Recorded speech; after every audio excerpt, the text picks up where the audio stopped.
Bismillahirrahmanirrahim. Masya Allah. Tuan-tuan boleh hadirkan diri, Masya Allah, dengan iman dan ihtisab, istihdharkan fadail-fadailnya untuk kita meyakini akan janji-janjinya. Dengan ini Allah Subhanahu Wa Taala akan menambahkan nilai dan kualiti dan mutu bagi sesuatu kebaikan yang kita lakukan.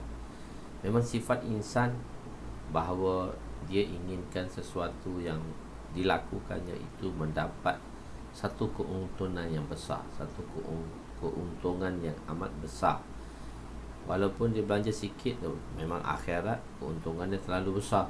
Tapi dengan kita melakukan dengan dua sifat iman dan ihtisab ini, Allah Subhanahu Wa Taala akan menambahkan mutu, kualiti bagi sesuatu kebaikan yang kita lakukan. Inilah apa yang dijanjikan oleh Allah SWT melalui lidah yang mulia, yaitu baginda sallallahu alaihi wasallam. Man shama ramadhana imanan wa ihtisabah, man qama ramadhana imanan wa ihtisabah. Kedua-dua menjadi sebab iman dan ihtisabnya. Masya-Allah, tuan-tuan boleh hadirkan diri dengan iman, meyakini apa yang kita lakukan ini ia adalah perintah Allah. Talibul ilmi faridah. Belajar ilmu itu satu kefarduan. Jadi apa yang kita lakukan ini ia adalah satu kefarduan. Dan kita meyakini akan janji-janjinya. Kita meyakini akan janji-janji. Dan kedua ialah kita menghadirkan, kita meyakini perintah. Kedua, kita meyakini janji. Bagaimana janji itu diyakini? Apabila kita menghadirkan sesuatu yang dijanjikan. Sesuatu yang dijanji itu dapat dihadirkan apabila kita mengetahui akan fadail-fadailnya. Sebab itu kita menghadirkan fadail-fadail supaya kita meyakini akan janji-janji tersebut yang telah dijanjikan oleh Allah dan Rasul. Bismillahirrahmanirrahim. Assalamualaikum warahmatullahi wabarakatuh. Subhanaka la ilma lana illa ma 'allamtana innaka antal alimul hakim wa la hawla wa la quwwata illa billahil aliyyil azim. Rabbi yassir wa la tu'assir wa tammim bil khair ya fattah wa bika nasta'in. Nahmaduhu wa nusalli wa nusallim ala rasulihil karim wa ala alihi wa ashabihil fatihina bihadiyihim ilal haqiqatil majaza amma ba'du. A'udzu billahi minasyaitonir rajim. Bismillahirrahmanirrahim. Wal 'asri innal insana lafi khusr illa allazina amanu wa 'amilus shalihat wa tawasaw bil haqq wa tawasaw bis sabr. Shadaqallahul azim. Wa qala an-nabi sallallahu alaihi wasallam, ma uhiya ilayya an ajma'al mal wa akum minat tajirin walakin uhiya ilayya an sabbih bihamdi rabbika wa kum minas sajidin wa'bud rabbaka hatta ya'tiyaka al-yaqin atau kama qala alaihi wassalatu wassalam. Waalaikumsalam warahmatullahi taala wabarakatuh. Masya-Allah, semua saudara-saudara, sahabat-sahabat yang dimuliakan oleh Allah SWT, pencinta ilmu semua, masya-Allah, supaya kita berada di dalam keredaannya, insya-Allah, supaya kita berada di dalam petunjuk dan inayahnya. Malam ni insya-Allah kita akan mempelajari jilid ketiga. Kita mulakan balik solatul duha. Kita sambungkan balik bab solatul duha. Okey, bab solatul duha, hadis yang ke-1309 Bismillahirrahmanirrahim. Wa an Ummi Hani radhiyallahu anha qalat inna an-nabiy sallallahu alaihi wasallam dakhala baitaha yawm al-fath Makkah faghtasala wa shalla samaniya raka'atin falam ara salatan qattu akhaffa minha ghayra annahu yutimmu ar-ruku'a was-sujuda wa qalat fi riwayatin ukhra zalika duha. Muttafaqun alaih. Sayyidina Ummu Hani radhiyallahu anhu diriwayatkan. Also dua-dua dibolehkan terjemahnya, dan kebiasaannya diriwayatkan. Saya sahaja yang menterjemahkan meriwayatkannya. Sebab dia sanad-sanad telah dihazafkan di dalam kitab ini, dan sanad-sanad itu diawalahkan dengan perkataan di bawah akhirnya hadis itu muttafaq alaih. Maka sanad muttafaq alaih, sanadnya dalam Bukhari dan Muslim lah. Sayyidina Ummi Hani radhiyallahu anha beliau berkata, sesungguhnya Nabi telah masuk ke rumahku pada hari Fatah Mekah, lalu telah mandi dan solat 8 rakaat, bukan 2, 8 rakaat. Samaniyah tu 8 lah, tertulis 2, tersilap dan terlepas pandang pula. InsyaAllah nanti kita baikilah. Tidak pernah aku melihat solat yang paling ringkas dengan solat itu, dengan menyempurnakan rukuk. Maknanya sembahyang Nabi tak panjang lah, tak sebagaimana sembahyang-sembahyang yang lain, tapi rukuk dia sempurna, sujud dia sempurna, dengan ta'makninahnya sekali lah. Beliau berkata dalam riwayat yang lain, demikian itulah solat duha, penerangan. Okey, bermula daripada keluar matahari hingga ke zawal, iaitu gelincir matahari, maka masa dibahagikan kepada 2 bahagian. Sebelum ini kita telah ceritakan ada di kalangan mereka yang mana wallahu alam dari mana dakwa mereka yang mengatakan solat duha ni tak ada, dan riwayat hadis pun tak ada.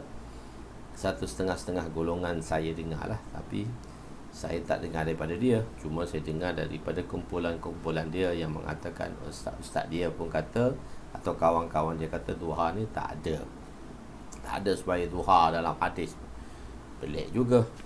Ni hadis ada tu muttafaq alaih, perkataan duhan lagi tu, duha lagi pula tu. Jadi kita okeylah, maksudnya kalau kita pernah berjumpa orang berkata demikian, maka bagi kita sudah ada dalil, dan dalil pun kuat, iaitu dalil hadis Bukhari lagi, Muslim lagi. Cuma tinggal macam mana untuk kita melaksanakannya dan kita mengistiqamahkannya menjadi amalan. Kalau dikatakan sembahyang ni lah paling mendapat rezeki yang murah, semua tu mendapat rezeki Allah Ta'ala. Tapi kalau siapa jaga duha, Allah akan jaga rezeki dia. Okey, penerangan. Bila bermulanya waktu duha, iaitu apabila daripada gelincir keluar matahari. Maknanya waktu syuruk bermula kan, waktu syuruk keluar matahari 7.20 lebih sekarang ni, dan hingga ke zawal. Zawal tu gelincirnya matahari, iaitu matahari tegak atas kepala. Masa dibahagikan pada 2 bahagian. Bahagian pertama ialah isyraq, dan bahagian kedua yang kita panggil dia duha. Okey, sekarang kita kata 7.30 lah. 7.30 keluar matahari dan 1.30 zuhur. 7.30 ke 1.30 lebih kurang lah dalam 6 jam. Kita bahagi 3, maksud 3 jam lagi. 7.30, 8.30, 9.30, 10.30. Sampai 10.30 tu ada lagi isyraq dalam mazhab Hanafi lah. Dan selepas tu duha, baru duha. Ini pendapat Imam Abu Hanifah. Tetapi menurut pendapat Imam Syafi'i, beliau berpendapat tiada pembahagian masa tersebut. Sebaliknya, seluruh waktu tersebut dinamakan sebagai waktu duha. Habis syuruk selepas 28 minit ataupun selepas 14 minit. Selepas 20 minit, maka bolehlah lakukan duha. Itu banyak pendapat mengatakanlah. Cuma kalau orang nak sembahyang isyraq tu, kita kata ada pendapat mengatakan selepas zawal, selepas syuruk, matahari segala.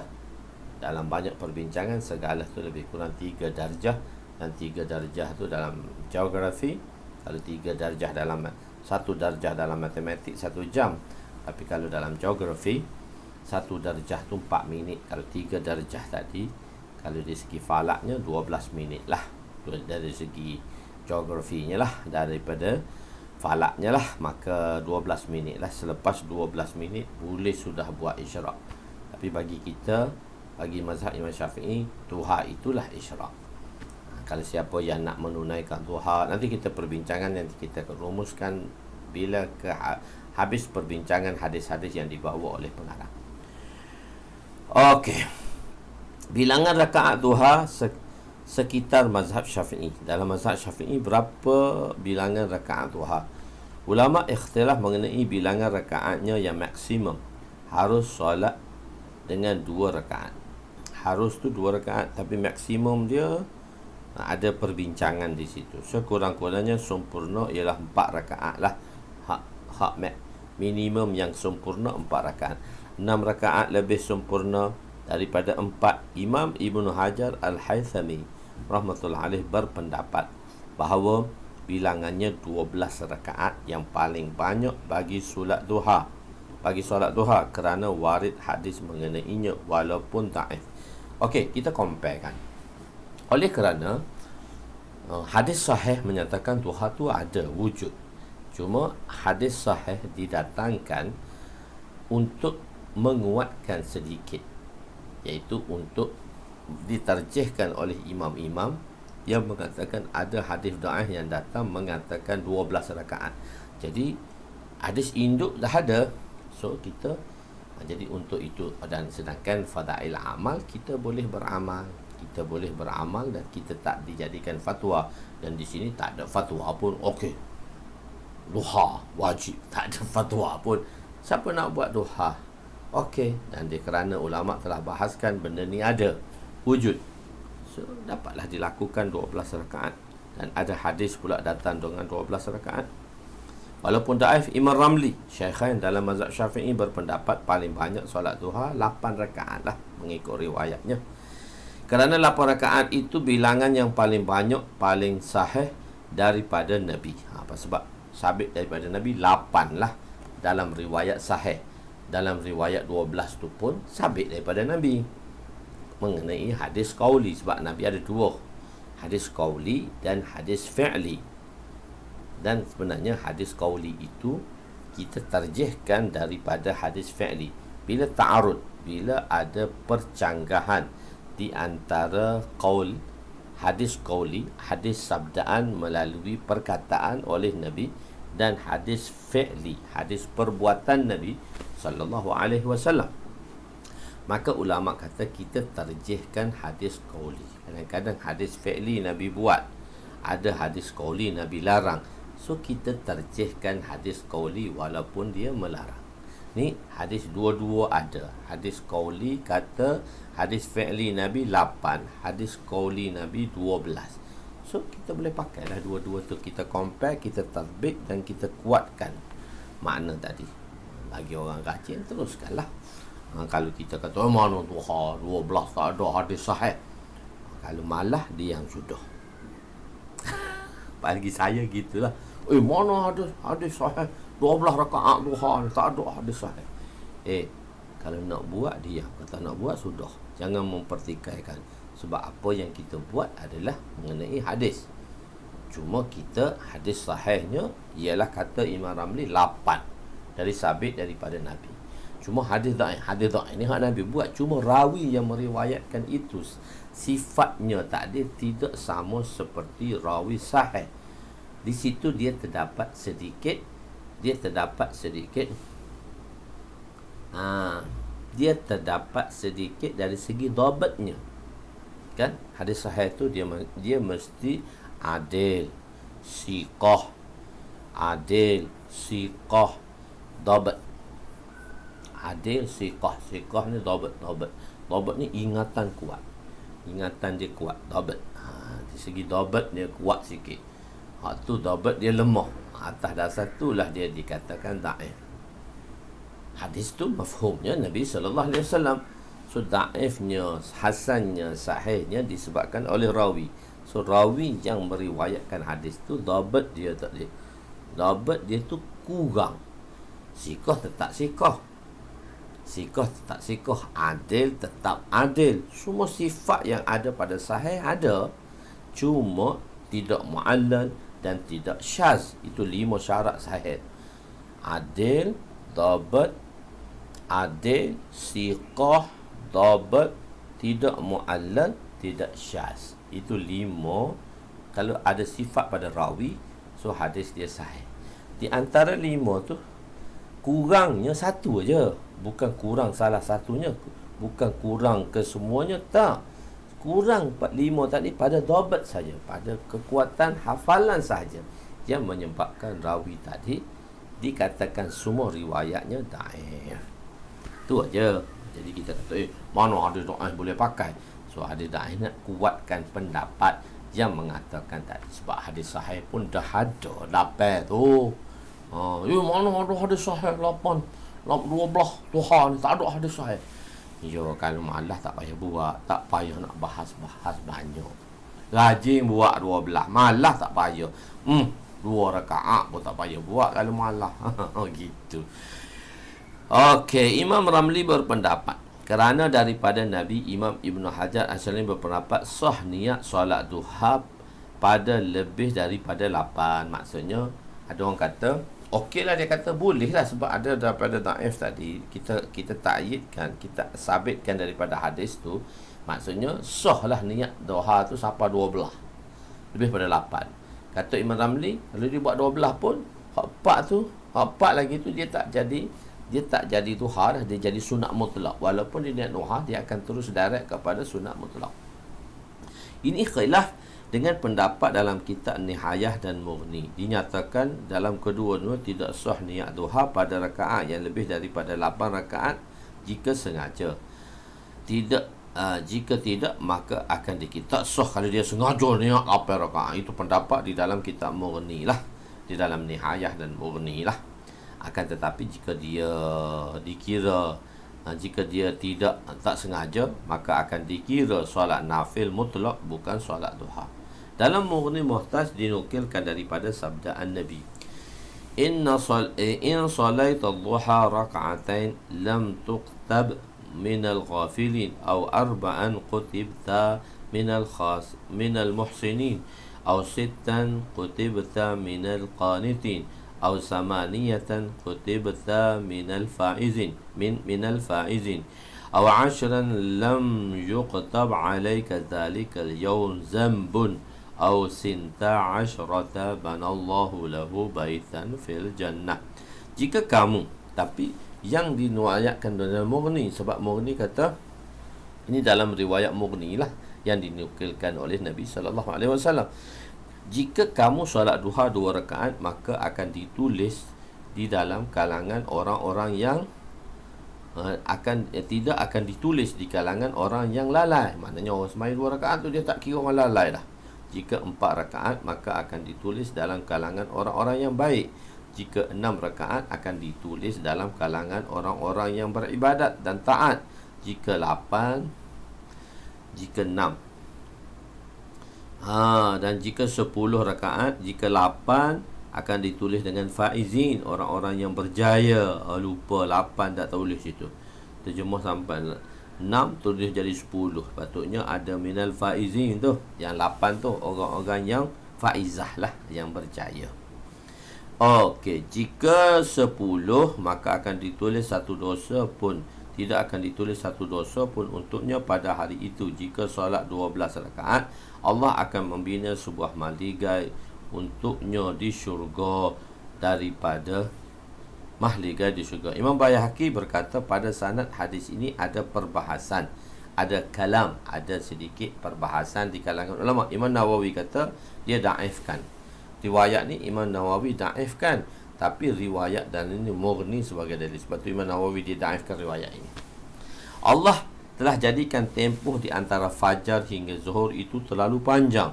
Walaupun manusia sibuk dengan hal keduniaan mereka, Allah berikan kebenaran kepada mereka untuk ke masjid untuk melakukan umrah, dan di situ juga boleh diambil waktu untuk menunaikan solat duha kerana waktu terlalu panjang. Untuk melakukan umrah lah, maksudnya bila di Mekah lah ni. Begitu. Waktu asar, waktu maghrib, isyak, masa di antara waktu tersebut pendek, tak banyak. Maka di antara waktu isyak dan fajar panjang supaya setiap orang dapat rehat dengan pekerjaan mereka di siang hari. Kesemua ini adalah kasih sayang Allah Ta'ala.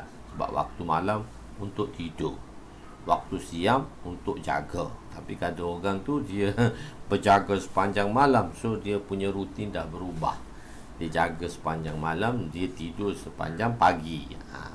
Tak apalah, mungkin dia ada keperluan-keperluan tertentu. Tapi kalau tak ada keperluan tertentu, dihabiskan masa begitu saja, Tidur dengan apa-apa yang bukan merupakan satu keperluan dalam kehidupan dia. So dia dikira rugilah. Tapi tak apa kalau dia bekerja, waktu dia bekerja. So tak apalah. Itu keperluan dia. Dia kena setting lah waktu dia tu. Allahu Akbar. Berdasarkan riwayat pertama, solat duha sabit sebanyak 8 rakaat. Dalam hadis ini menyatakan bahawa Nabi mengerjakan solat duha sebanyak 8 dan 2 salam, 4. Akan tetapi maknanya setiap salam tu 4 salam 1. Boleh juga, kita boleh buat juga, tapi yang afdalnya mengikut mazhab Imam Syafi'i, duha itu dikerjakan 2 rakaat. Boleh juga untuk melaksanakan secara 4 rakaat 1 salam, tetapi afdalnya rakaatain. Sayyidatuna Ummi Hani adalah sepupu saudara kepada Sayyidina Ali, dan beliau adalah fakhitah. Menurut pendapat yang paling masyhur, ada pendapat mengatakan Hind. Ummu Hani itu nama gelaran dia. Nama beliau adalah Fakhitah. Mengikut pendapat masyhur, ada pendapat mengatakan namanya Hind. Ada pendapat mengatakan Fatimah. Wafat ketika Sayyidina ke zaman Khalifah Muawiyah. Ibu beliau dan Sayyidina Ali ialah Fatimah binti Asad. Ibu kepada Ali pun Fatimah juga, isteri kepada Abu Talib. Okey. Mengenai bacaan dalam solat duha pula adalah dengan bacaan yang ringkas, tidak perlu dengan bacaan yang panjang-panjang. Ringkas-ringkas. Nabi sembahyang 8 rakaat. Fatimah ni kata, aku tengok satu sembahyang yang ringkas, masya-Allah, tapi sempurna rukuk dan sujudnya. Dalam kitab At-Taqrirat disebut afdalnya membaca surah Asy-Syams wad Duha, iaitu surah Al-Kafirun dan Al-Ikhlas. Boleh baca, dah bacalah. Rakaat solat duha. Wa an Mu'azah radhiyallahu anha qalat sa'altu Aisyah, hadis 1310. Kam kana Rasul sallallahu alaihi wasallam yusalli salat ad-duha? Qalat 4 rakaat wa yazidu ma Allah. Rawahu Muslim. Diriwayatkan daripada Hadrat Mu'azah radhiyallahu anha, beliau berkata, aku telah bertanya kepada Sayyidatuna Aisyah, berapakah rakaat solat duha? Beliau menjawab, 4 rakaat, dan baginda akan menambah beberapa rakaat sekehendaknya. Paling kurang Nabi buat 4, lepas tu Nabi nak berapa banyaknya. Dalam hadis dinyatakan bilangan rakaat duha yang dikerjakan oleh baginda. Nabi menambah sehingga 12 rakaat duha dan tidak lebih daripada itu, sebab riwayat lain sampai 12 je maksimum. Kelebihan solat duha, hadis 1311. Wa Nabi Zarr radhiyallahu anhu qala Rasul sallallahu alaihi wasallam yusbihu ala kulli sulama min ahadikum sadaqatun wa kulli tasbihatin sadaqatun wa kullu tahmidatin sadaqatun wa kullu tahlilatin sadaqatun wa kullu takbiratin sadaqatun wa amrun bil ma'ruf sadaqatun wa nahyun 'anil munkar sadaqatun wa yujzi'u min zalika raka'atani yarka'uhuma min ad-duha. Wa rawahu Muslim. Diriwayatkan daripada Sayyidina Abu Zarr radhiyallahu anhu, beliau berkata, Rasulullah sallallahu alaihi wasallam bersabda, setiap sendi itu berhak mendapat sedekah, maka setiap tasbih itu adalah sedekah, setiap tahmid itu adalah sedekah, setiap tahlil itu adalah sedekah, setiap takbir itu adalah sedekah. Subhanallah, alhamdulillah, la ilaha illallah, wallahu akbar. Menyeru kepada kebaikan itu adalah sedekah. Mencegah daripada kemungkaran itu juga sedekah. Maksudnya kebaikan lah, pahala lah. Memadai demikian itu dengan 2 rakaat duha saja. Maknanya untuk kita sempurnakan hak sendi kita. Tadi dalam akan datang riwayat sendi kita ada 360. Untuk sempurnakan membalasi hak sendi tadi, 2 rakaat sudah memadai dah. Hadis di atas menerangkan kelebihan duha.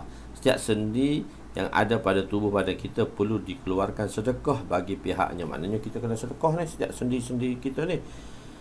Apabila tiba waktu pagi, setiap sendi kita itu berkemungkinan mengalami bala bencana yang telah ditetapkan. Oleh sebab itu, untuk mensyukuri setiap sendi yang dikurniakan oleh Allah kepada kita, maka hendaklah kita mengerjakan solat duha 2 rakaat at least paling kurang, memadai dengan sedekah untuk setiap sendi. Dah dikira sedekah bagi 360 sendi hanya rakaatain duha sahaja. Waktu duha, waktu terbaik solat duha bila? Waktu terbaik sebab waktu panjang. Hak mana? Hak masa dia panggil waktu afdal lah. Wa Zaid bin Arqam radhiyallahu anhu annahu ra'a qauman yusallu min ad-duha qala laqad alimu anna salata min ghairi hadhihi as-sa'ah afdalu inna rasul sallallahu alaihi wasallam qala salatu awwabina hina tarmadu fisalu. Rawahu Muslim. Diriwayatkan daripada sana Zaid bin Arqam radhiyallahu anhu bahawa beliau telah melihat satu golongan manusia mereka solat duha. Beliau mengatakan bahawa sesungguhnya mereka telah mengetahui bahawa solat pada selain daripada waktu yang ini adalah afdal, itu mereka solat di awal waktu duha, yakni selain daripada waktu terbaik untuk solat duha.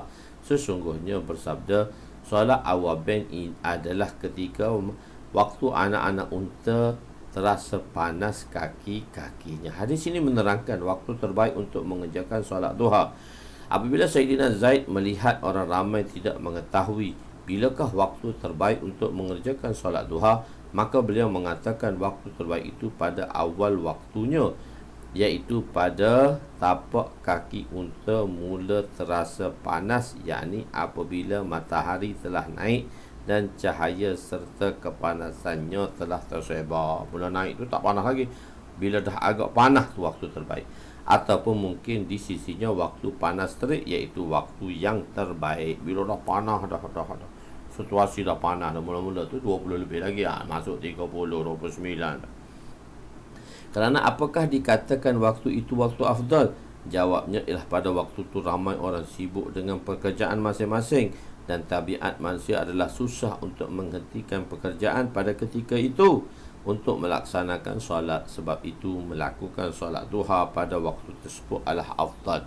Solat duha yang dinamakan di sini ialah solat awabin. Awabin itu dia nombor 2. Fasal kedua, keberkatan dengan solat duha. Hadis yang ke-13. Wa Abi Darda wa Abi Darda wa Abi Zarr radhiyallahu anhuma qala Rasul sallallahu alaihi wasallam 'anillahi tabaraka wa ta'ala annahu qala ya ibna Adam irqa' 4 raka'atin min awwalin nahar aqfika akhirahu. Rawahu Tirmizi. Diriwayatkan daripada Sayyidina Abu Darda dan Sayyidina Abu Zarr radhiyallahu anhuma. Mereka berdua berkata, Rasulullah sallallahu alaihi wasallam telah bersabda daripada Allah. Allah berfirman, wahai anak Adam. Ini hadis kursi. Wahai anak Adam. Rasulullah sallallahu alaihi wasallam bersabda, Allah Taala berfirman. Itu tanda maknanya hadis kursi. Qala ibnu Adam, ya ibna Adam. Nabi kata, ya ibna Adam, ya ibna Adam, hai anak Adam. Allah Taala telah berkata, hai anak Adam. Nabi SAW telah bersabda. Allah Ta'ala berfirman dengan sabdaan Nabi, wahai anak Adam, solatlah 4 rakaat pada awal siang. Ia akan mencukupi bagimu sehingga ke akhir siang. Hadis ini menerangkan, hadis ini menerangkan keberkatan daripada menunaikan solat duha 4 rakaat pada permulaan siang yang disebutkan dalam hadis ini di sisi mazhab Syafi'i adalah duha, bukannya isra'. Pada pendapat Imam Abu Hanifah ianya solat isra'. Pada pendapat ulama ada ulama berpendapat 4 rakaat itu ialah 2 rakaat sunat fajar dan 2 rakaat solat fardu yang dilakukan pada awal waktu. Ada juga ulama mazhab Syafi'i seperti Imam Ghazali yang berpendapat itu adalah solat sunat isra'. Bagi Imam Ghazali ada isra' di dalam mazhab Syafi'i. So, ulama-ulama Syafi'i pun dia ada dalil dan mereka dia mujtahid pada zaman dahulu. Tapi a'immah lah kita panggil. Alama Tibris, kita tak panggil Imam Tibris. Alama Baghawi. Dia sebab dia kurung ke-8 dah. Alama Tibris kurung ke-8, alama Baghawi kurung ke-6.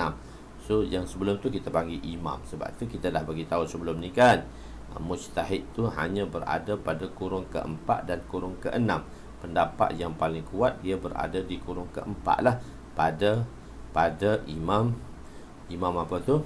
Dia berakhir Imam Daruqutni. Berakhir pada Imam Daruqutni.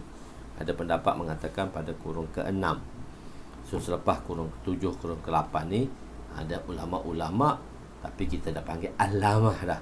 Lagi kita tak panggil dia mujtahid, dan mereka tu pun tak menganggap mereka mujtahid sebab mereka adalah muqallid kepada mazhab-mazhab yang sebelum ini. Imam Tibriz, Alamat Tibriz, kita panggil Alamat Tibriz, Alamat Baghawi, pengarang Masabih dan pengarang Syarh Sunnah, tapi mereka bermazhab Syafi'i. So walaupun mereka mahir dengan seluk belok Quran, hadis, fiqh semua sekali, tapi mereka masih bertaklid, berpengikut, dan bagi mereka tu harus, tapi mereka telah bertaklid juga.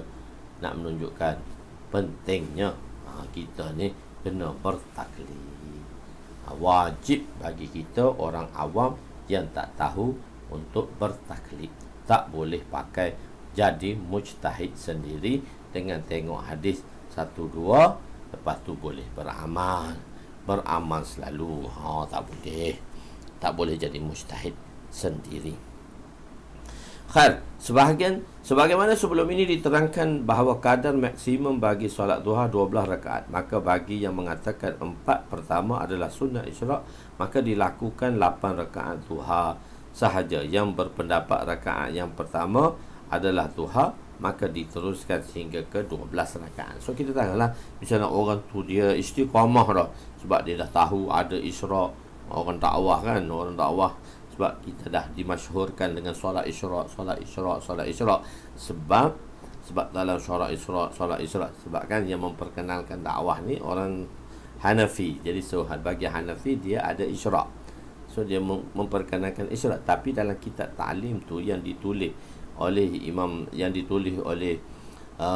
Syekhul Hadis, iaitu Maulana Zakaria,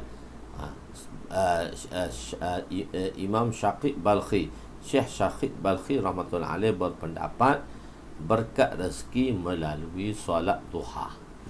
Imam Syaqib Balkhi tu oleh kerana dia mazhab Syafi'i, dia kata solat duha lah, sedangkan keberkatan duha solat tu ialah pada isyraq. Jadi Hanafi mengatakan isyraq, kita mengatakan duha. Okey, tak jadi masalah, sebab Imam Ghazali pun kata adanya isyraq. Jadi bagi mereka yang dah biasa menunaikan isyraq, maka kirakanlah 4 rakaat isyraq dan sempurnakan duha. Tak boleh 12 lah, sempurnakan duha 8, jadi bermakna 12 juga.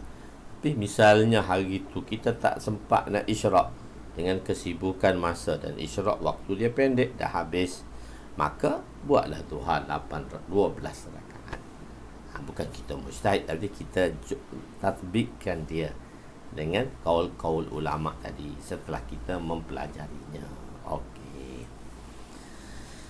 Wa rawahu Abu Daud wa Darmi an Nu'aim ibn Hammad al-Ghatafani wal Ahmad anhum. Imam Abu Daud, Imam Ad-Darmi meriwayatkan daripada Hadrat Nu'aim dan Hammam bin Ghatafani, dan Imam Ahmad meriwayatkan daripada ketiga-tiga mereka. Okey, hadis yang ke-13-15, 2 rakaat duha sudah memadai sedekah untuk setiap sendi.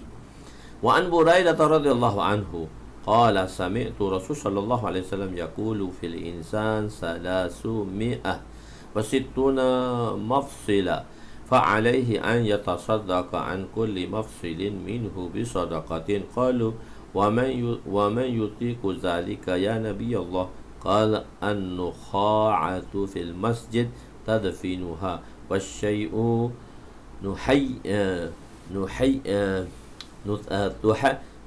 tunahhihi 'anil tariq fa in lam tajid fa raq'atat duha tujzi'uka rawahu Abu Daud. Diriwayatkan daripada Sayyidina Buraidah radhiyallahu anhu, beliau berkata, aku mendengar Rasulullah sallallahu alaihi wasallam bersabda, dalam diri manusia terdapat 360 sendi, menjadi hak ke atasnya, yakni manusia, untuk bersedekah bagi memadai dan bersyukur terhadap setiap sendi daripadanya dengan satu sedekah. Satu sendi, satu sedekah. Para sahabat bertanya, siapakah yang mampu untuk melakukannya, wahai Rasulullah? 360 sendi, 300 sedekah, 300 dirham. Mungkinlah begitu. Baginda bersabda, kahak yang kamu kambus di dalam masjid. Ada kambus ke? Dulu kan masjid dah pasir, tak ada siming lagi. Hapuk dia ludah tu. Nanti kita pun tengok ada kata kambus. Kita ambil pasir, kita kambus. Pasal dulu masjid pasir je, tak ada pun batu dah, marmar. Lepas tu buat batu. Lepas tu masyhur sikit buat marmar. Tak ada dah kena meludah tu. Tapi kalau ada meludah, ada pasir, ada apa-apa yang terdapat di masjid kan, di atas kapek tu, sebelum orang lain tu ada tengok rambut ke apa semua, ambil dah. Itu macam ludah lah juga. Zaman sekarang orang tak ludah dah. Tapi ada perkara-perkara yang mana dia boleh menyakitkan mata. Ludah ni kan menyakitkan mata. Dia boleh menyakitkan mata. Kita angkat kertas ke apa ke, maka dia dikira lah. Dia dikira benda-benda tu. Okey, maknanya semakna dengannya lah. Jika kamu tidak mendapatinya, maka 2 rakaat solat duha adalah memadai bagimu. Alaihi di sini memberi makna wajib, bahkan baginda ingin di sini tidak memberi makna ala tu makna ilzam, biasanya wajib, tapi di sini tak wajib. Baginda ingin memberi penekanan supaya tidak meninggalkan solat duha. 2 rakaatnya sahaja sudah memadai untuk menunaikan hak sedekah bagi setiap sendi-sendi yang kita kena bayar tadi. Jika kita melihat dari sudut akal pun, sebenarnya inilah nikmat yang dikurniakan oleh Allah kepada kita secara keseluruhan, kerana dengan menunaikan 2 rakaat saja pun sudah memadai untuk sedekah bagi pihak semua sendi-sendi tadi. Begitu. Bagi pihak semua sendi-sendi tadi, begitu Cik Asim. Dah hadiri, angkat tangan. Kalau kita panggil itu angkat tangan tu hadiri. Mana kita di madrasah ni kita ada kedatangan setiap waktu. Sebelum subuh pukul 5 suku, selepas subuh 6.45, selepas subuh, selepas sembahyang subuh hadiri pula untuk baca Yasin dan doa. 6.45 hadiri pula dalam kelas untuk masuk kelas. 6 tu rehat 7.30, 7.45, 8.30 hadiri pula masuk kelas, ada kedatangan. Lepas tu rehat lagi pada pukul 11.30 atau 11.45, makan tengah hari. Lepas tu hadiri nak tidur lagi, angkat tangan semua, dipanggil hadiri belakang, nak tidur lagi. Nak tidur lagi. Hadiri ni sabit daripada Nabi. Nabi tanya siapa tak datang. Sembahyang zuhur pukul 2, lepas pukul 2 nak masuk kelas 2.30 ada hadiri. Lepas tu sembahyang asar sebelum waktu maghrib, hadiri petang setengah jam sebelum maghrib. Lepas maghrib hadiri untuk kelas malam. Lepas tu sembahyang isyak. Lepas sembahyang isyak hadiri untuk pukul 10 malam sambung pengajian lagi yang lepas maghrib. Lepas tu 10.30 hadiri untuk mereka yang tak nak tambah mengaji, kena tidur dah. Ada orang nak tambah belajar lagi sampai 11.30. Sampai 11.30 hadiri tidur ke atas tilam tu semua hadiri. Bangun pula 4.30 pagi, 5 suku hadiri. Itulah rutin harian di madrasah. Itu kita duduk madrasah memang ketat lah. Memang 24 hours dengan hadiri. Angkat tangan macam Cik Asim tu, angkat tangan hadiri. Dr. Ramizu, Masya Allah, Rafiyah Hayat, Allahu mujahadah, memang mujahadah. Kehidupan 8 tahun 8 tahun, bukan dah 8 tahun. 8 tahun tu belajar. Sekarang dah 30 tahun duduk begini je lah. Lepas sebelum subuh ada kelas, hadiri sendiri dah 20 tahun dah. Sebelum subuh ada kelas. Nanti oleh kerana sekarang ni ramai tak buat kelas lagi, COVID ni, saya buat kelas malam. Saya kata sebelum subuh kamu boleh baca Quran. Ustaz akan kelas 10.30 lah. 10.30 sampai pula hampir sebelah 45. Nanti rehat tidur lah. Itulah kehidupannya. Moga Allah redha kita. Allah redha kita. Itu zahirnya tengok dia macam itulah, tapi insyaAllah moga Allah redha kita. Allah sukakan kita. Alhamdulillah, Allah bagi sihat lagi. Umur dah 53 dah, nak masuk 53 dah. Hari ni 20 berapa 23, 5 hari lagi. 28. Jangan lupa 28 hari bulan 1. 53 lah hamba ini. Tua dah 53 dah rasa. Tapi duk rasa 35 lagi. Muda lagi duk rasa. Allahu Akbar. Tapi dah tua dah. Ingat duk rasa muda lagi. Dah tua dah. Aku dah 50 ya. Allahu Akbar. Masih duk mengaji tahun 80-an. Sampai ke aku tahun 2020. Ini sekarang 2021 dah. Masya Allah. Jika kita melihat dari segi akal pun begitulah. Kelebihan 12 rakaat duha. Ini kelebihan 12 rakaat duha. Wa an Anas radhiyallahu anhu qala Rasul sallallahu alaihi wasallam man shalla duha 12 raka'atan banallahu lahu qasran min zahabin fil jannah. Warahu Tirmidzi wa Ibnu Majah wa qala Tirmidzi hadza haditsun gharibun la na'rifuhu illa min hadzal wajh. Diriwayatkan daripada Sayyidina Anas radhiyallahu anhu, beliau berkata Rasulullah sallallahu alaihi wasallam bersabda, siapa yang salat duha sebanyak 12 rakaat, maka Allah akan membina untuknya sebuah mahligai daripada emas di dalam syurga. Imam Tirmizi telah meriwayatkan hadis ini. Imam Abu Daud, Imam Ibnu Majah, Imam Tirmizi mengatakan hadis ini adalah hadis gharib. Kami tidak mengetahui melainkan daripada sanad ini. Rakaat yang maksimum bagi duha ialah 12 lah. Dan orang mengatakan hadis ni hadis dhaif lah. Siapa yang istiqamah mengerjakan solat duha sebanyak 12 rakaat, maka Allah akan membina untuknya sebuah mahligai yang diperbuat daripada emas di dalam syurga. Sekiranya sunat rawatib mengerjakan sebuah mahligai dalam syurga, pada hari yang sama seorang itu mengerjakan 12 rakaat duha, maka setiap hari akan dibina untuknya 2 buah mahligai dalam syurga. Jika tidak menunaikan 12 rakaat duha, maka hanya 1 mahligai sahaja. So mahligai ni ulama mengatakan darjat lah. Mahligai ni ulama mengatakan darjat. Tapi qasran tu istana. Qasran tu istana. Tetapi yang banyak juga dalam perbahasan mengatakan dia ajar lah. Dia panggil darajat. Dia ialah satu-satu darjat di syurga nanti. So ada juga istana di syurga, yang mana Nabi SAW telah masuk ke syurga, dan Nabi telah lihat satu istana yang cantik. Nabi ingin memasukinya, tetapi penjaga pintu itu telah menahan Nabi daripada memasukinya, kerana mahligai itu bukan untuk Nabi, tapi tuannya ialah Sayyidina Umar radhiyallahu anhu. So Allah telah sediakan mahligai-mahligainya. So apa salahnya kita katakan mahligai? Tak menjadi masalah. Kadang-kadang saya kata seumpama macam itulah kita buat rumah banglo, mana boleh beza dengan banglo? Ya tak ada. Kita tak beza pun, dan kita tak sama pun mahligai dalam syurga ini dengan laukana ta'dilu indallah. Ta'dilu indallah janaha ba'udah. Laukana fid dunya ta'dilu indallah. Jika Allah itu menilai dunia ni sebesar saya amuk, jika tersalah dinilai sebenarnya tak bernilai pun. Jika tersalah nilai, maka Allah SWT tak akan beri satu teguk air pun pada orang yang kafir. Bermakna dia tak bernilai pun.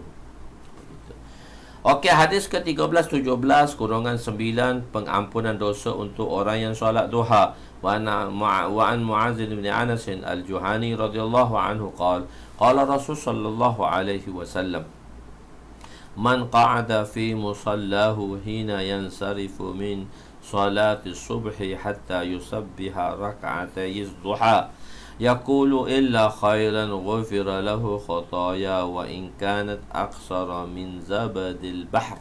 Rawahu Abu Daud. Diriwayatkan daripada Sayyidina Mu'adz al-Juhani, Mu'adz bin Anas al-Juhani. Beliau berkata, Rasulullah sallallahu alaihi wasallam telah bersabda, sesiapa yang duduk di tempat solatnya setelah selesai solat subuh sehingga dia solat 2 rakaat duha, dia tidak berkata melainkan kebaikan sahaja, maka akan diampun daripadanya dosa-dosa walaupun banyak daripada buih-buih di lautan. Ini lafaz duha tu sendiri.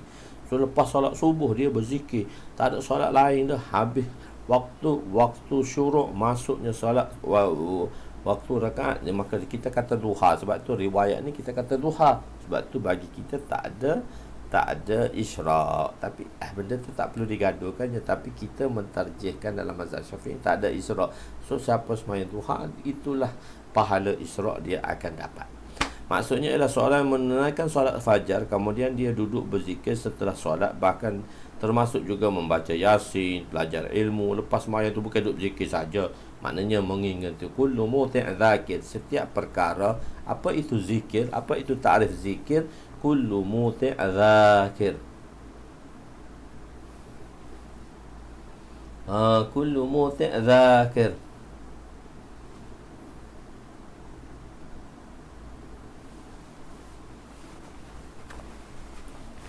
Mustafa Bakar 21. Kullu muti' dzakir. Kullu muti' dzakir. Apa itu maksud berzikir? Kullu muti' dzakir. Setiap perkara yang membawa kepada ketaatan, itulah nama dia zikrullah. Jadi di sini dia kata berzikir. So ulama telah umumkan zikir tadi. Ulama telah zikirkan zikir ba'da solah, kan Nabi. Zikir tu maksud dia luas. Kalau kita belajar di dalam bab solah tu, zikir tu luas maksud dia. Kullu muti' dzakir. Jadi semualah orang berzikir, solat, belajar baca Yasin lepas subuh, kan. Siapa baca Yasin selepas subuh, Allah selesaikan segala masalah dia pada hari itu. Masya Allah, di madrasah kita ihtimal lepas subuh kita baca Yasin dan kita doa pula, menyampaikan ilmu atau memberi nasihat, bayan kemudian sehingga terbit matahari.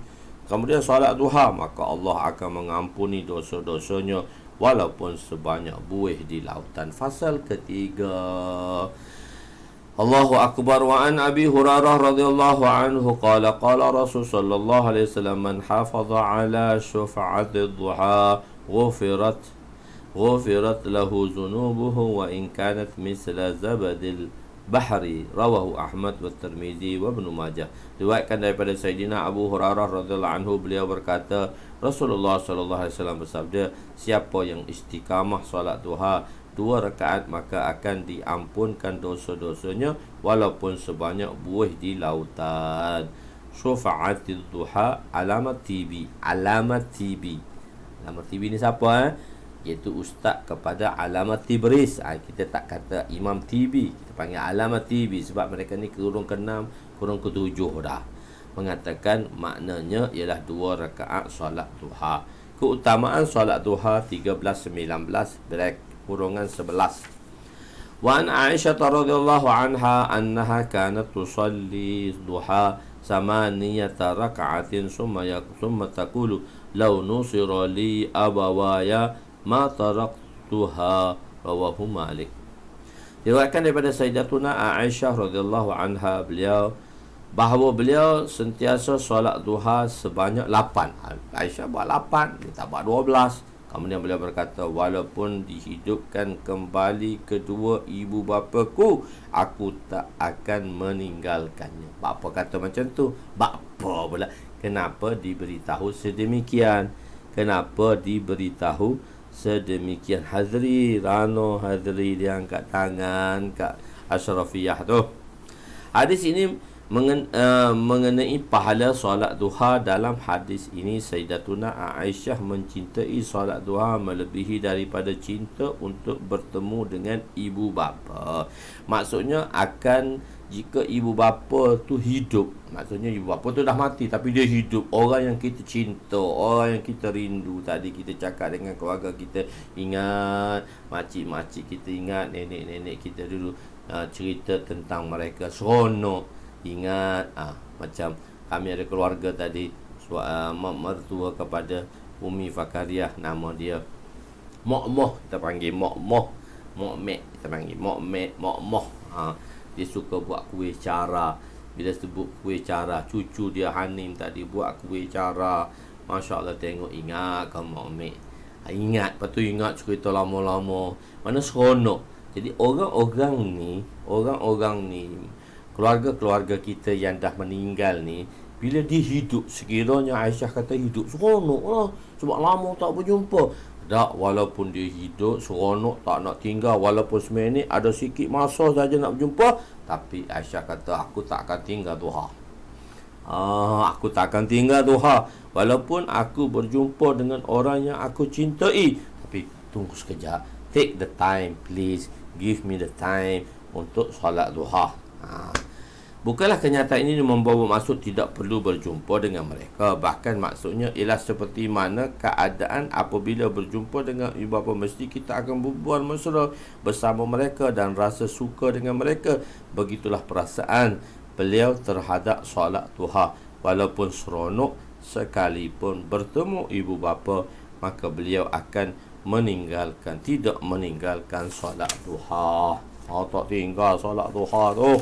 Hadis ini memberi galakan kepada kita supaya tidak meninggalkan solat duha.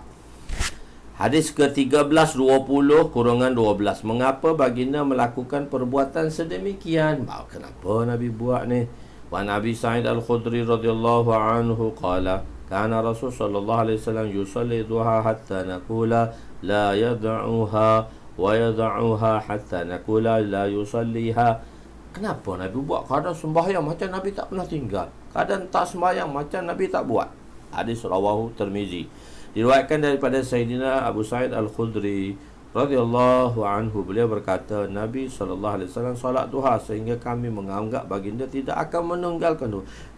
Hari-hari sembahyang tak nak tinggal ke? Dan Nabi tidak solat duha sehingga kami menyangka baginda tidak akan menunda. Nabi ni tak nak dah ke buat. Begitu kalau kita tak nak dah ke buat.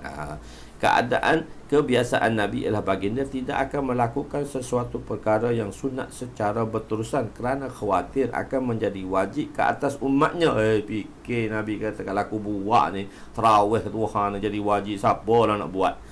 Tetapi dalam hadis ini dinyatakan bahawa baginda melakukan duha secara berterusan. Ini bertujuan untuk memberitahu fadilatnya yang begitu besar. Bagi siapa yang ada rezeki, masalah rezeki, maka apabila menunaikan solat duha dan istiqamah serta mengambil berat terhadapnya, maka segala masalah akan diselesaikan dengan asbab solat duha. Tapi bukanlah semaya solat duha tu nak dapat rezeki, kita imanan wahtisabah.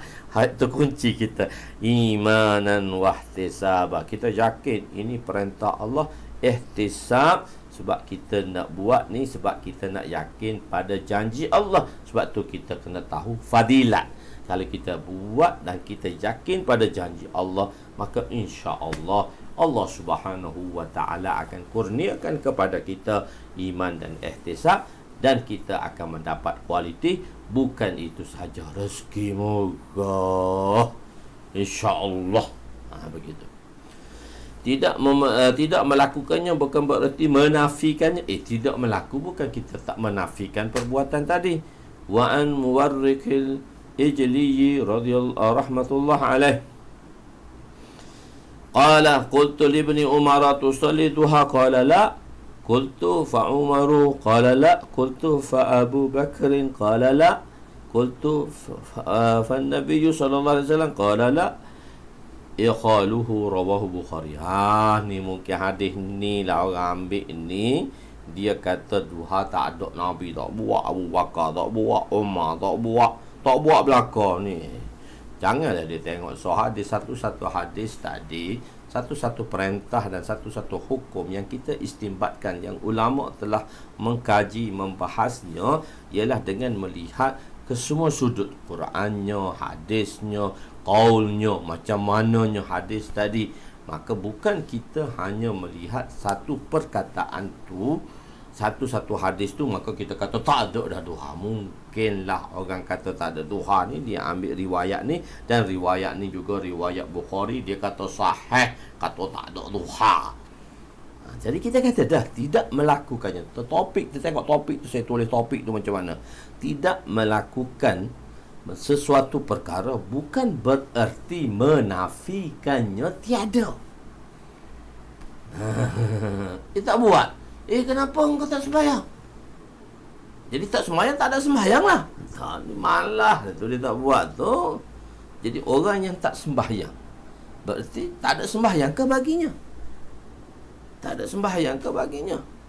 Tak ada lah. Tak, mana tak adanya. Dia tak buat.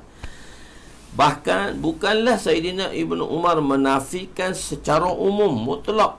Nabi, Sayyidina Abu Bakar, Sayyidina Umar langsung tidak melakukannya. Bahkan menafikan solat duha di masjid. So nafi ni sebab tak semayang masjid. Kita dah bincangkan semayang sunat Nabi di rumah Nabi. Semayang sunat qabliyah ba'diyah pun Nabi tak semayang dalam masjid. Nabi semayang di rumah. Sebab hujrah Nabi sebelah masjid. Nabi tak pernah semayang kat masjid. Kecuali Nabi dalam i'tikaf. Kecuali Nabi dalam i'tikaf pada bulan Ramadan. Dan telah kita bahaskan perkara ini di dalam bab i'tikaf dulu. Bab Shaumi Ramadan. Mana dalam bab tu, dalam kitab di dalam daurah kita ialah pada kitab puasa. InsyaAllah jangan lupa daurah kita pada hari Jumaat malam, hari Sabtu pagi, Sabtu malam dan Ahad malam. 29, 30, 31 daurah yang ke-17. Daurah ni kita nak bincangkan kita sebut daurah pula. Daurah ni kita nak bincangkan. Jangan tuan-tuan lepas peluang. Dia masih di dalam kitab puasa, tapi ada sedikit kalangan hadis yang 24 di dalam bab jenazah tentang mati syahid. Dan apakah itu syahid hukmi? Walaupun tak mati berjuang, tapi dia mati dengan syahid hukmi. Misal contohnya sekarang ni COVID mati penyakit taun. Ni penyakit COVID. Bukan kita minta nak mati, tak. Tapi kalau saudara-saudara kita mati dalam tu, maka dia dikatakan mati syahid akhirat. Syahid akhirat ni sama lah dengan syahid dunia akhirat. Cuma dia kena mandi je. Itu pun oleh COVID sekarang pun tak kena mandi dah. Dia kena tayamum je sebab penyakit tu berjangkit. Begitu. So, banyak pahala. 40 hadis lebih dibawa, dikatakan orang akan siapakah yang dikatakan syahid hukmi, yang mana pahala dia sama dengan syahid berjuang di jalan Allah. Cuma dia panggil syahid hukmi je, iaitu dia kena mandi dan sembahyang. Semua sembahyang. Syahid dunia akhirat tu, syahid dunia akhirat tu yang mana itu dipanggil syahid akhirat lah. Syahid hukmi itu syahid akhirat lah. Itu kita akan bincangkan dalam daurah kita yang ke-17 kali ini, dan disambung sedikit, dan mungkin ada daurah ke-18 habis, barulah daurah ke-19 atau 20 kita akan mulakan dengan kitab Hajj. Mungkin tengah bulan 2 ke, jilid ke-6. InsyaAllah jangan lepaskan peluang. Tuan-tuan yang berada bersama saya, jangan lepaskan peluang lah untuk kita bersama di dalam daurah-daurah itu. Mungkin untuk mempercepatkan perjalanan kita lah. Siapa nak habiskan cepat dan sebagainya. Nak habis cepat tak juga. 2 tahun lebih, hampir 3 tahun juga. Okey, di samping tu selit-selit sikit lah, supaya tuan-tuan dapat ihtimam. Sebab saya pun bagi masa untuk tuan-tuan kan. Saya pun bagi masa untuk tuan-tuan. Jadi kalau saya bagi masa untuk tuan-tuan, tuan-tuan bolehlah bagi masa untuk saya. Gitu. Tuan-tuan boleh bagi masa lah untuk saya. InsyaAllah saya dah bagi masa pada tuan-tuan ni. 2 tahun lebih ni saya bagi masa ni. Masya Allah. Okey. Walaupun Sayyidina Umar, Sayyidina Abu Bakar, Nabi SAW, Sayyidina Abu Bakar, Sayyidina Umar langsung tidak melakukannya. Dia nafi. Bahkan nafi itu dari sudut mana? Kita kata nafi itu dari sudut mana? Nabi solat duha, Nabi menafikan bahawa Nabi solat duha di masjid kerana kebiasaan Nabi menunaikan solat sunat di rumah, ataupun kerana perlakuan Nabi itu tidak sampai kepada pengetahuan. Kadang-kadang benda ni tak sampai. Kalau dia sahabat besar, nanti kita akan belajar satu-satu hadis.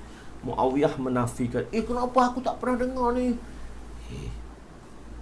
Satu-satu benda tu tak semua satu orang tu tahu. Sahabat Abu Hurairah kata, tak semua orang tu tahu. Dia kata, kamu menafikan, aku tak tengok pun Rasulullah buat ni. Dia kata, tak semestinya semua orang tu tahu. Dan dia menafikan tidak, tak semestinya benda tu takkan tak ada. Banyak lagi orang lain ada.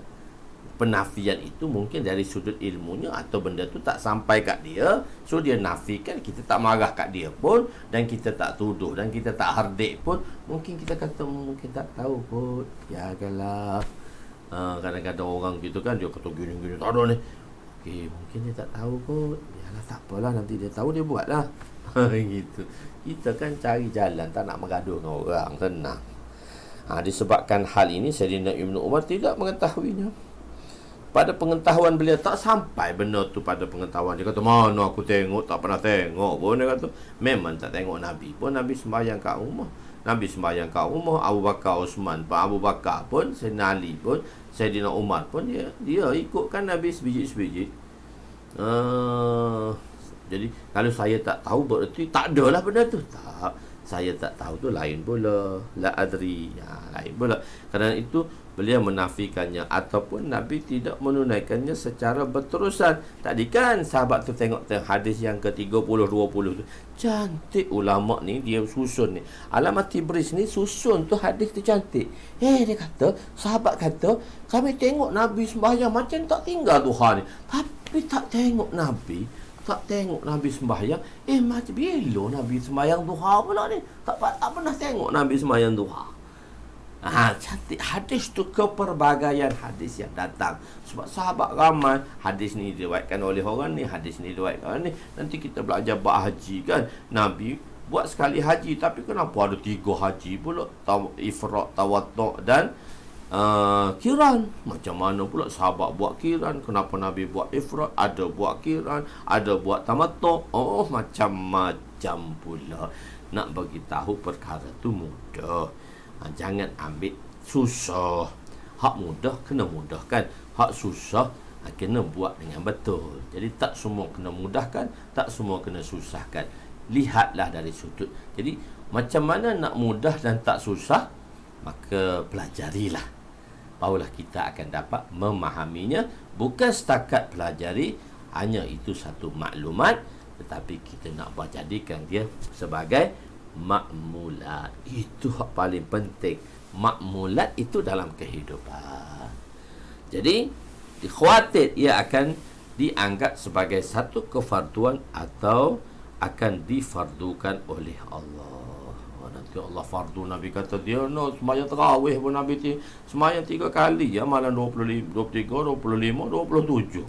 3 rakaat, 3 kali je seumur hidup Nabi sembahyang tarawih berjemaah. Lain Nabi tak sembahyang. Dan Nabi takut, dia kata nanti dia jadi fardu, susah nanti atas umat.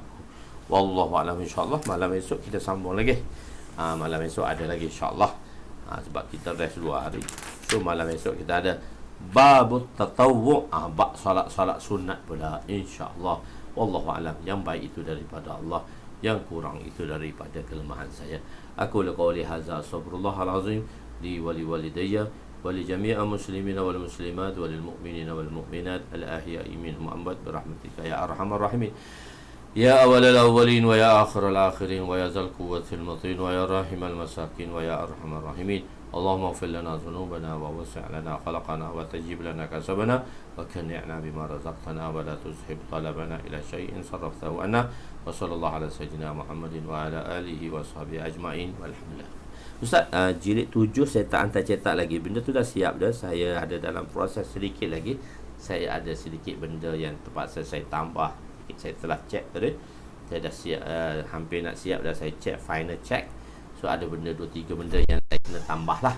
So jilid 6 tu ambil dululah. Jilid 6 ambil dulu. Mungkin jilid 7 ni bulan 2, bulan 3 lah kot. Bulan 3 lah saya rasa. Jilid 7 ni. Jilid 8, 10, 8 dan 10. Jilid 9 lambat sikit. Jilid 7, 8, 10. Lepas raya tu sedap lah. Apa ambil jilid 6 dulu. Kita pun akan belajar bulan 2 ni. Jilid 6 insyaAllah. InsyaAllah. Wallahu'alam. Okay.